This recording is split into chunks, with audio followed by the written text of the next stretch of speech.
It should be a crime to even think that it's criminal to exchange dirty money for clean gold. But that's exactly what happened to one man who is in big trouble for doing just that. But there's a little bit more to it than that, and I'll explain exactly what it is and the different kinds of money that there are out there. Let's talk about it as we explore.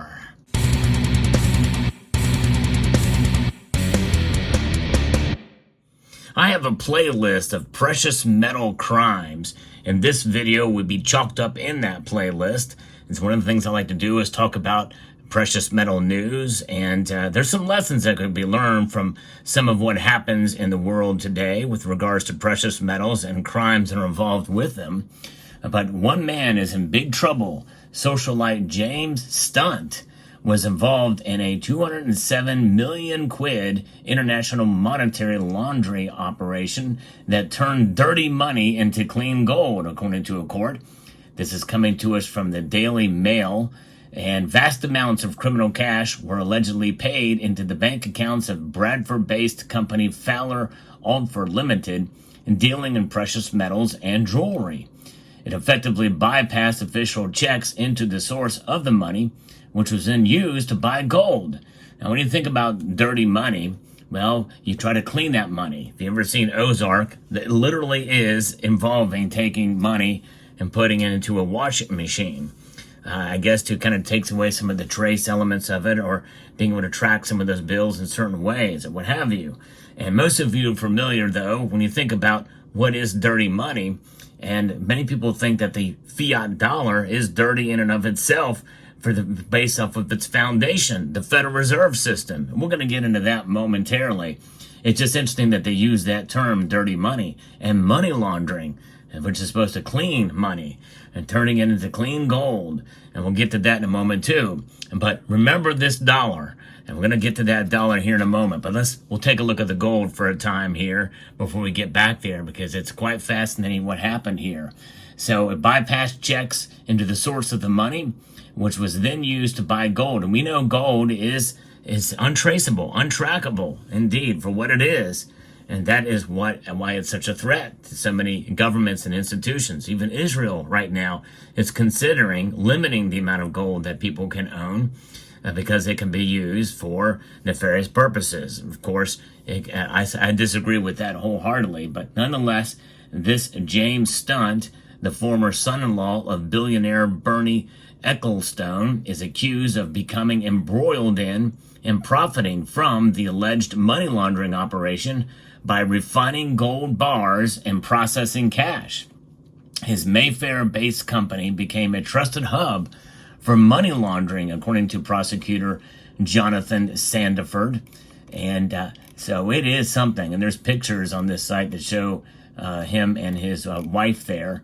But Stunt, who's 42, Gregory Fankel, 47, and Daniel Rawson, 47, and Harun Rashid, 54, and Arjun Babur, 32, they all deny this money laundering accusation. Mr. Sandiford outlined the roles of Stunt and his colleagues in the complex and high-value money laundering scheme. He said the identity of the criminal supplying the cash is not known, but Stunt ended up taking 70% of the profits from the money laundering service, with Fowler Oldfield taking 30%, the court heard. Mr. Sandiford said in 2015 his company, Stunt and Company, set up a refinery in the Sheffield Assay office in a legitimate venture to refine scrap gold and turn it into high-purity Stunt-branded gold bars. And I've seen images of those bars, and they're not really much to look at. There's 100 grammers and several other sizes, but they're kind of crudely made. But the prosecutor said gold obtained via a loan agreement with a bank was before long being misused as a source of gold to be purchased with criminal cash laundered through Fowler Oldfield. Stunt, the former husband of heiress Petra Ecclestone, also used his plush offices in London to be used for the delivery of criminal cash and gold bought with it, according to the court, of what they've heard. Indeed, it became a trusted hub with between 20 million and 30 million pounds in cash was dropped off at the offices during a 6-month period in 2016. And of course, I'm showing you images here, or showing you rather the dollar, but in reality, I guess this was done with pounds. Did you see here? So that's what was used, and these are polymer notes. But they can be dirty too. But I guess if you're laundering them, I don't know. It'd be very interesting to see how you launder polymer notes with the heat.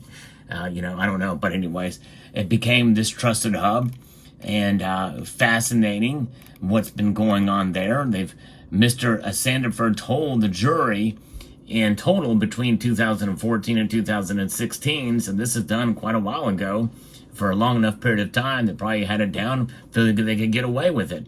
200 million pounds of dirty money was laundered by those involved in the entire scheme. Commenting on the criminal fraud, or commenting on the criminal source of the cash, Mr. Sandiford said it was most likely sourcing was large-scale drug dealing. Now, that was where the source of the cash came from. It could have also been from criminal fraud, tax evasion, or dealing in high-value stolen property or illegal gambling. He said 14 couriers who delivered cash to Fowler, Oldfield, and Bradford have been identified and prosecuted and convicted of money laundering offenses. Explaining the roles of other defendants, Mr. Sandiford said Frankel and Rawson were at the heart of the scheme and used their legitimate jewelry business, Fowler Oldfield, as a cover for laundering cash. They could have reported the dirty cash to the authorities at any time, but allegedly ignored their legal obligations under money laundering rules to check out where the money came from. A reputable bank or trader would have insisted on proper due diligence, according to Mr. Sandiford. And so, wow, that is something. Now, Rashid owned another jewelry business that had no premises of stock and yet delivered millions of pounds to Fowler Oldfield. Babber was from a London-based family of legitimate jewelers and formed his own company to launder cash. The court heard Stunt denies knowing or suspecting the cash was criminal property. Rawson and Frankel accept some of the cash was criminal, but claim they didn't suspect that it was, while Rashid and Babber claim the cash they dealt with was legitimate and not criminal. So the case continues. We'll see how it pans out, but think about it for a moment. When you have cash and not knowing where it came from, if it's tracked or traced in any way, you have serial numbers. And so you take that, and you will take these notes, and you will transfer them into gold, which is not tracked. There are serial numbers on the gold too, but gold in your possession is as such and much harder to track and trace, and especially if you're moving from one source to another. And in the case of in this situation here, well, you've got that occurring, and it's fascinating. But when you think about cash and how dirty it literally, physically is, it gives another perspective too, because there's a lot of money really is dirty. And some people say that there is cocaine residue on a lot of notes out there, probably not singles like this. This note is an uncirculated note that I got some time ago. I've only used it for videos, but I've handled it enough that it looks very different than a uncirculated crisp note. You can see the color difference there. It's like night and day almost. Very, very different. Very faded. So even though this note has been in my hand and that's it, it's been handled enough that it is starting to actually darken and wrinkle a bit. It's no longer uncirculated. And so there's that aspect of it too. And when you think about dirty money circulating in between individuals, I think in a way that is the cleanest money you can find, because it's actually participating in legal activity in the economy.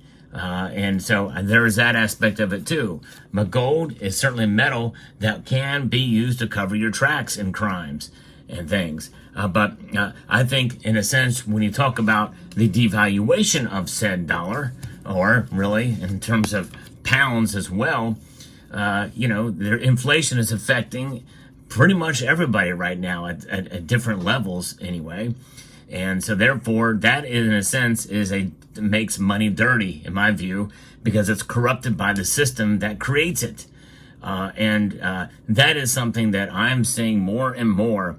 And it's almost like it's beyond to the point where it can be reformed, and it's beyond reproach. And something's got to give somewhere. We're in so much debt here in this country that it's only a matter of time before something big is going to happen with the dollar. Now, I'm not saying that the dollar is going to collapse, or more likely it will be reset in some form or another. And likely that's going to involve a central bank digital currency of a sort. And by the way, CBDC is now starting to become sort of a bad acronym these days, central bank digital currency. So I predict that when 2030 rolls around and whenever they implement this here in the United States, it will not be called a central bank digital currency. But make no mistake, that's exactly what it will be. So right now, cash, really other than the serial number and finding ways to be able to trace it and track it through serial numbers through criminal activity, it's basically anonymous. There's really, and so holding cash is good right now. You can't be punished with it, although the what's behind it digitally can be. For certainly, they are punishing us with it with inflation, but notwithstanding a direct punishment against you so far makes it only partially dirty, if you know what I'm saying. But this is why gold is so important to hold. Criminals understand this, and they use it. I've talked about it many times on this playlist and on this channel. That's exactly why gold is important, because it is anonymous. It has no agenda. Really, in a sense, gold is the agenda for many of us that understand really what money is. And this, folks, is sound money, money that surpasses space and time, which includes, by the way, empires, epochs, and nation states, and politics, political parties, and regimes around the world. Gold has survived it all. It's stored by central banks around the world because they know, even though they are participating in it in and of themselves, in terms of the central banks and the people who run them and the governments behind them, they know, the United States knows, we have over 8,100 tons of gold in our coffers, if you believe we actually have it. So in the end, if they know and they're holding it, we should be holding it as well. That's one of the reasons why I'm holding it, that's for sure. So let me know what your thoughts are down in the comment section below. I believe in gold as sound money, and I think you should too. Let me know what your thoughts are. I'd like to extend a multitude of gratitude to each and every one of you for taking the time to watch this video. And I want to encourage you to please rate, share, comment, and subscribe.